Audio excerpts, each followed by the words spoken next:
I just moved to the city, hoping to start a new chapter in my life. After a few days of searching, I finally found an affordable apartment listed on a popular rental website. The photos looked promising, showcasing a cozy living space and a convenient location. Excitement mingled with apprehension as I arranged a meeting with the landlord to view the apartment. The day arrived, and I headed to the specified address. The neighborhood appeared quiet and charming, nestled among tree-lined streets. However, there was an eerie atmosphere emanating from the apartment building. Its aging facade created a sense of neglect, as if time itself had forgotten this place. Despite my initial unease, I convinced myself that appearances can be deceiving, and this might be the home I was looking for. The landlord, Mr. Johnson, greeted me at the entrance. He was a middle-aged man with a weary expression and an air of secrecy. As we ascended the creaking stairs, I couldn't help but notice a faint smell of decay lingering in the air. This odor planted doubts in my mind, but I brushed them aside, attributing it to the age of the building. As I entered the apartment, I was immediately struck by its unique atmosphere. The walls seemed to whisper their secrets, and the floorboards creaked under my weight. The decor was outdated and worn, reflecting the neglect that had seeped into every corner of this place. Despite my growing unease, I maintained a polite smile, trying not to reveal my concerns. As Mr. Johnson showed me around the rooms, I couldn't shake the feeling that I was being watched. Shadows danced across the walls, as if invisible eyes were upon me. However, I attributed this to my overactive imagination, determined to find a rational explanation for the unsettling sensations. Just as I was about to express my interest in the apartment, Mr. Johnson casually mentioned that the previous tenant had left abruptly, citing strange occurrences and a constant feeling of fear. A chill ran down my spine, but I decided it was just a coincidence. People often have different thresholds for discomfort, and perhaps the previous tenant was simply too sensitive to the surroundings. Despite my doubts, I signed the lease and moved into the apartment a week later. After a few days, I was overwhelmed by an inexplicable sense of anxiety. The strange occurrences that the previous tenant had mentioned became my reality. Late at night, I heard whispering voices, faint yet distinct, as if emanating from the walls of the apartment. Doors slammed without warning, and objects inexplicably moved from their places. Sleep became elusive, as I was tormented by nightmares filled with distorted visions and suffocating darkness. It felt as though the apartment had a life of its own, feeding on the fears and anxieties of its inhabitants. Paranoia consumed me, and I began to doubt my own sanity as the line between reality and imagination blurred. This went on for some time. I was ready to move out, as sleeping in such an environment had become impossible. I began to wonder if I should really seek help from a therapist, questioning whether my fears and nightmares were merely products of my imagination. Then I noticed something strange. During the hours when Mr. Johnson was away, it seemed that the odd occurrences ceased. It felt as though the old man was toying with me. I wondered why he would do this, especially since I paid my rent on time and was practically an ideal tenant. I decided that I would catch him in the act, no matter what. I planned to pretend to be asleep deliberately leaving the door to the hallway open and waiting for him to come in and start moving objects and causing trouble. That's when I would catch him. However, to my surprise, the night passed quietly. Mr. Johnson didn't come to my apartment, even though he was definitely home. I waited for him until morning and went to work dreadfully sleep-deprived. This frustrated me, so I decided to sleep less and keep a closer watch on the situation. After about a week of my close observation, nothing changed. Mr. Johnson didn't come by, and objects stopped moving. Strange occurrences ceased altogether. I seriously began to consider seeking help from a professional. What was happening to me clearly wasn't normal. Maybe it was all in my head, and the old appearance of the building and the peculiar smell had simply stirred my imagination. One fateful night, as I lay in bed, tortured by hours of my watching, I saw it. A figure, misty and insubstantial, stood at the end of the hallway. This was definitely not Mr. Johnson. I couldn't believe my eyes. Frozen in terror, I could do nothing but watch as it slowly dissolved into the darkness. This was a turning point. In a frenzy, I gathered my things, desperately trying to escape the clutches of that apartment. When I slammed the door shut one last time, I was overwhelmed by a sense of deep relief. I knew I had managed to evade something far more sinister than I could comprehend. I didn't say a word to Mr. Johnson.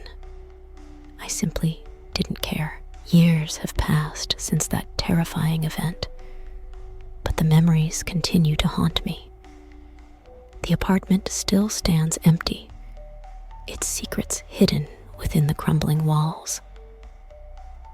I often think about the unsuspecting people who might enter that apartment, unaware of the horrors that await them. Now, I share this cautionary tale as a warning to those searching for a new home. Beware of the unseen forces that may lurk behind the doors of rental apartments. Sometimes, the cost of rent is more than just money. It's a descent into a nightmare from which you may never wake.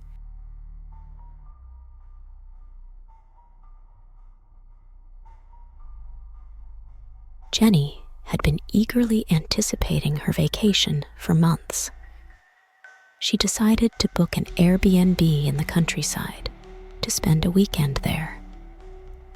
Having always been a city girl, the idea of spending a few days surrounded by nature was thrilling to her. The booking turned out to be a quaint little cabin nestled in the woods.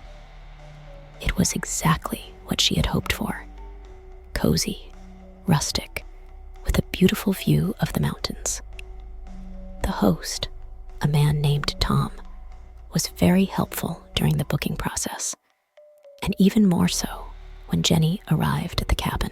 Tom showed Jenny around the cabin and explained how everything worked.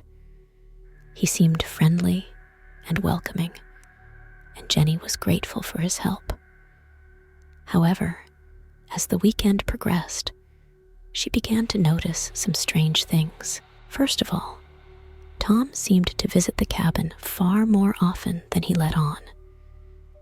He claimed to live an hour away in the city, but Jenny spotted his car parked near the cabin several times. At first, she didn't think much of it, assuming he was just checking on things. But soon, it began to feel intrusive. Secondly, the cabin itself wasn't quite what she had expected. In the middle of the night, strange noises, creaks, and groans seemed to come from the very walls. The more she explored the cabin, the more unsettling details she noticed. A book on the shelf that seemed too old, a picture frame that was crooked but couldn't be straightened, and the constant feeling that she wasn't alone in the cabin, even when Tom wasn't there. Jenny tried to shake off her anxiety and enjoy her vacation, but the strange occurrences persisted. She began to feel as though she was being watched, and every time she turned around, she half expected to see Tom lurking in the shadows. On the second night, Jenny was awakened by a loud knock at the door. She jumped out of bed, heart pounding, and rushed to the door. But when she looked through the peephole, no one was there. She tried to calm herself and got back into bed, but couldn't shake the feeling that someone, or something, was trying to get into the cabin. For hours, she lay awake, listening to the night sounds, until finally, exhaustion overtook her, and she fell into a heavy, uneasy sleep. The next morning, Jenny decided to cut her vacation short. She no longer felt safe in the cabin and couldn't wait to leave. She messaged a friend, describing the situation and asking to be picked up. As she packed her things, she noticed something strange on the dresser. A small camera pointed directly at her bed. Her heart raced as she realized that Tom had been spying on her the entire time.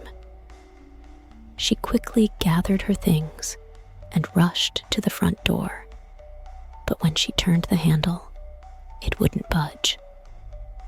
She tried again and again, but the door was locked from the outside. In a panic, she realized that Tom had locked her inside the cabin. She ran to the window and looked outside, but all she could see was the dense forest. No path, no road in sight.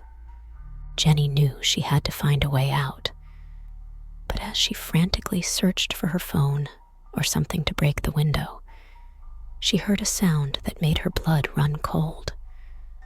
Footsteps, slowly approaching the cabin. She had no choice but to hide, so she crouched behind the couch, heart pounding, as the footsteps grew closer and closer. She heard the sound of keys jingling in the lock, and then the door slowly creaked open. Jenny peeked out from behind the couch and saw Tom's silhouette in the doorway. He entered the cabin, glancing around as if searching for something. Jenny held her breath, praying he wouldn't find her hiding spot. But when he turned toward the couch, she knew her luck had run out. Tom approached the couch, his steps slow and deliberate.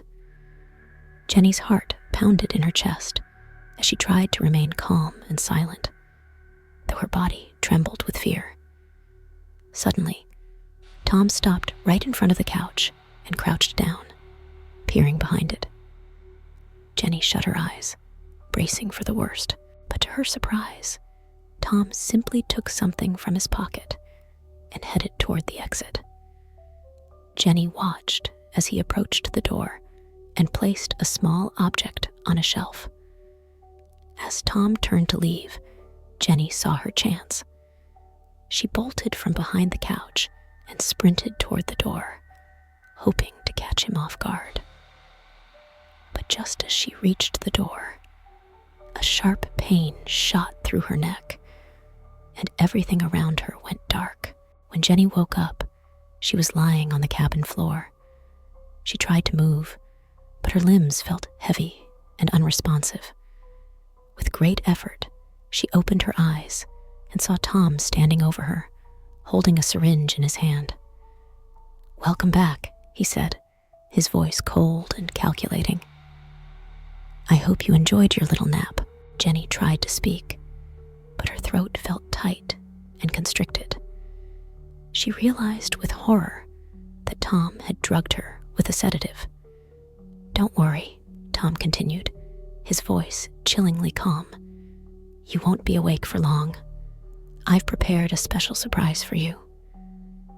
Jenny's thoughts raced as she desperately tried to think of a way out.